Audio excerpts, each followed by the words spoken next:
Um, we're going to go through how to string and prime and get our machine ready for our Braun. But first thing you want to do is make sure that your RO has been running, that it's ran for the 15 minutes. And with the 15 minutes, you would need to take your chlorine and chloramine test to make sure that your parameters and everything and that it falls within the ranges that it's supposed to.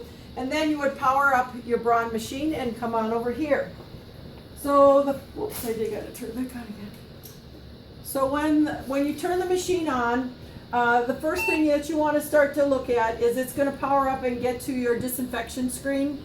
And what you want to do is you want to look to make sure that it has been disinfected within 72 hours of your use. So that's one of the most important things to look at.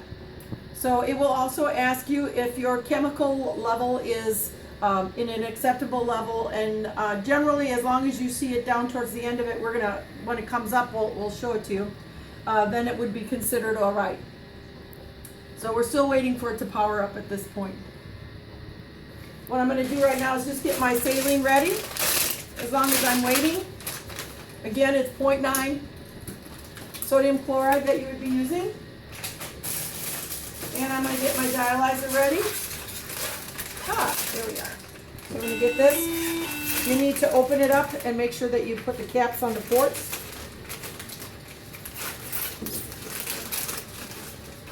And make sure that you turn it upside down, so the writing should be downward for this. So the first things you're going to do is you're going to be able to see it says, is your machine free of disinfectant? This is your level of disinfectant, and if you're under 1, you're going to be all right for this. So you should be able to acknowledge that to get out of that. So, oops, acknowledge. Oh, it still has a timing tool set on it. So anyways, the next thing you look at is the time that the disinfection, make sure it was a chemical completed citric thermal, and that it was within 72 hours of your start. So since we're good at this, we're going to go out the door and we're going to get into our hemodialysis. The minute you start to hit this, you start your ABCs. The first one is acid. We're going to take the acid wand and put it into the correct acid bath that we're looking at. And then we're going to take our bicarbonate, our bicarbonate Solocard, and we're going to place it into position. Ooh, give me a little trouble. And that will get started, and it will start to bring itself into conductivity. In the meantime, it is doing some of its preliminary tests, bringing itself into conductivity. And when it completes those initial pieces, it'll give us another message, and we'll see that as we get a little further on. So A was our acid, B is our bicarbonate, and then C is our circuit. So what we're going to do is take our lines, and we take our venous one first. It has these little ties on there. Please take that one off at this point. And you're going to take the patient segment, which is the one with the large clamp on. You're just going to pull up the clamp, and you're going to place it into the bucket. Make sure that you use the clamps that are in there. When you're done with that, you're going to take it and just bring it. We put it first into the venous chamber, and so it slides down into position. Our air detector is right here, and we are going to place this. It's like you're sewing your machine, and you're going to go ahead and line your tubing up. We also take this is our pods. We will go ahead and connect it right away. And then we're going to take our venous part and put it into the venous part of our dialyzer. So we're going to pull that off. Usually we never take and open things up until we're ready to connect. Make sure you keep your end sterile, and we'll place it back into position. Then we're going to take our arterial end. This one has 2 little tabs. Take the big tab off. Now we're going to grab our patient end. Again, it has the big clamp on. This arterial end will have 3 clamps. This is clamp number 1. Put it into your bucket. The next thing we're going to do is we're going to open it up, and you're going to grab your pump segment. And along on your pump segment is this one piece, the long line that comes out. That's our heparin line. That is clamp number 2. We open up our piece for our pump. We bring our leg so it comes down, so it's ready to kick it. You take your pod and you place it just below it. And then you bring it up. Do not let the roller touch it.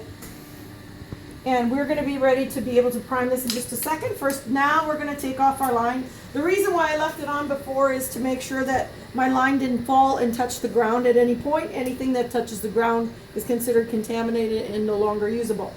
So at this time I'm going to get ready to spike. And I'm going to spike my bag. And I did clamp it. That was my third clamp. So now I'm going to do the Statue of Liberty. So I'm going to hold it up and I'm going to open my clamp. And now I'm going to watch that as this fills and it gets to the end of my pump segment, I am then going to turn it so that it threads it into the position. And I make sure that you push it all the way back so that when you close this, you hear that clinking sound. If it didn't get to the end, just turn it a little bit more, but it is cleared all the way to the end. And now I'm going to attach it to my arterial end of the dialyzer. And put it back into position. So far I have cleared just the pump segment. Now I need to clear that arterial patient segment. And so I will open my clamp on my arterial side here and allow that to clear. When it is clear, I will clamp it again. So now that I have my arterial side completely done, I will now prime my dialyzer. So I'm going to, my pump is already on since it's not lit, and we're at 0, so we're going to go up to 150. And we are going to let it prime. And this machine is set to prime for 300 and then it will stop. In the meantime, while it's doing that, I can always take and get my conductivity meter and calibrate my conductivity meter to make sure that I have that in place at the time. So this is going to take just a little bit while that's going on.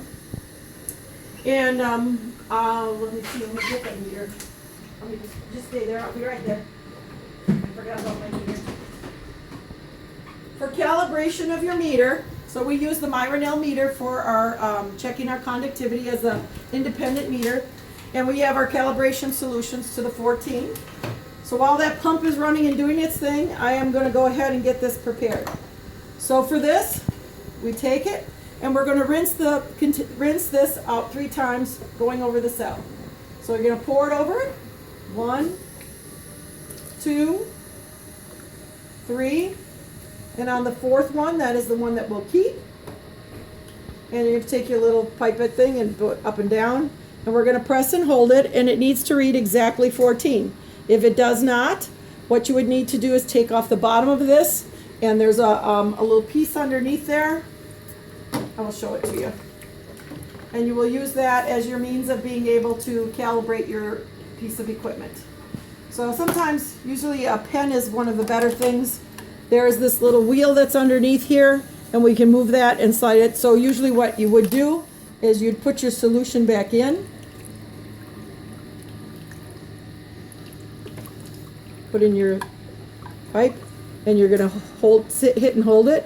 If it's not good while it's there, you grab that little piece underneath there and you just adjust it till it goes to be exactly 14. When it looks like it's exactly 14, you're going to let go and press it again just to be assured that you stayed at that exact number that we need, and it's exactly 14. So when that's done, we are situated with that. We would complete our log for that piece and make sure that it is taken care of. By this time, you can see that our pump has stopped and it has completed at least 300 of saline.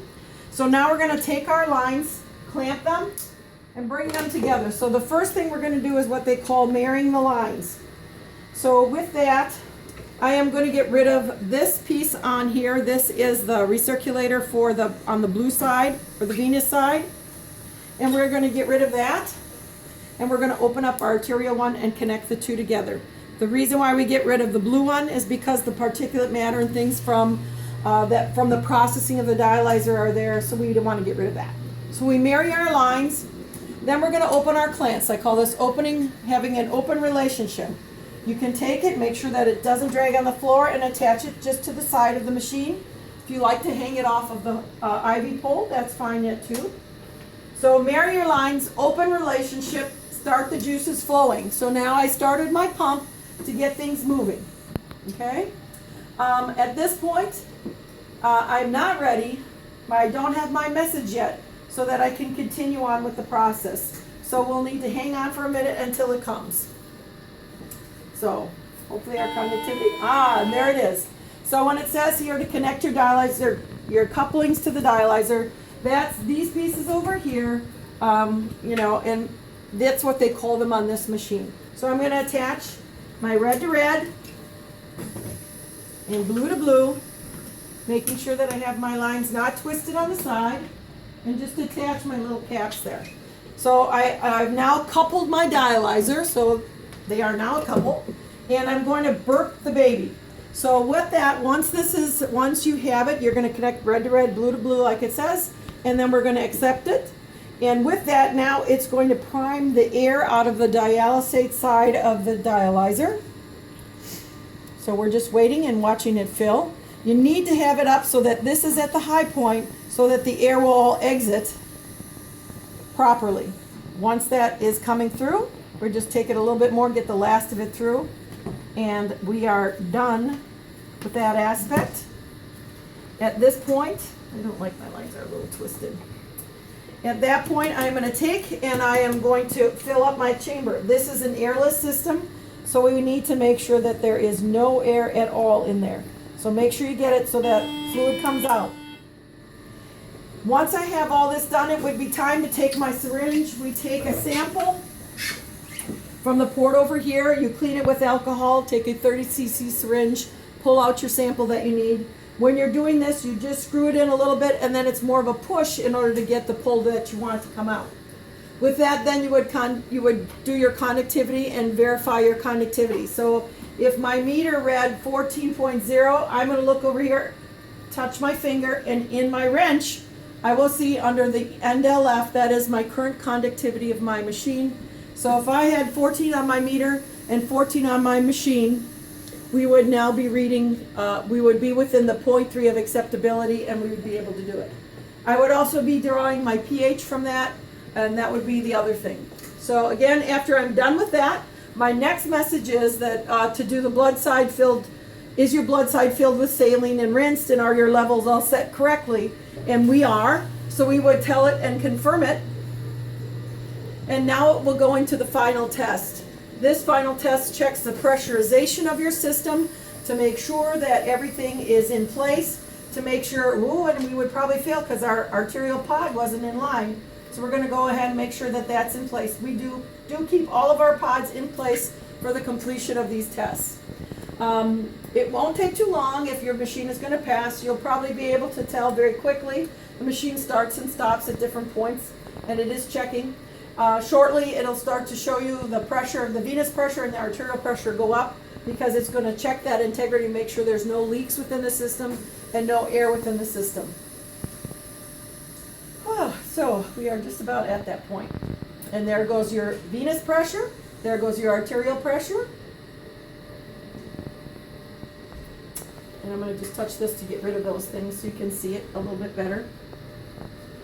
And as we finish that, our little man here, hopefully with our test, should turn to green, man. That means it has passed all of the alarm testing and checks that it needs to do before the system is ready to be used and set up for you and prepped for your patient. Okay. If you needed to, again, I do want to talk a little bit about orders, but those are something that's important that you should have in. We should be finishing just shortly, hopefully. It's taking a little bit longer. So we're waiting for that green man. But in here, you do have, these are the two places to be able to do your orders that you have. This one is for sodium. This is all about the dialysate, so the type of concentrate bath that you're using, your sodium, your bicarbonate, your temperature, and your dialysate flow are part of that order. And then this one is how much are you planning on taking off your goal and your treatment time. You can do profiling of fluid removal in here. And those are the different pieces that you would want to make sure that you have. No, our machine still has not passed yet. I'm just going to take a look and make sure we've got our pods in place. Our pods need to be in the right position. Again, looking at your venous, it should be just a little bit full in there, and you should be able to see it going back and forth. And the other piece is our arterial pod should be full. So this one should be just flexing a little bit. This one will be full in relationship to it. So we did pass. Now we have a green man that tells us that we would be prepped and ready to do our patient. Notice that this machine now puts itself at a 400 blood flow rate, and we are now going to be preparing and getting our patient ready for treatment. Want to put it this down?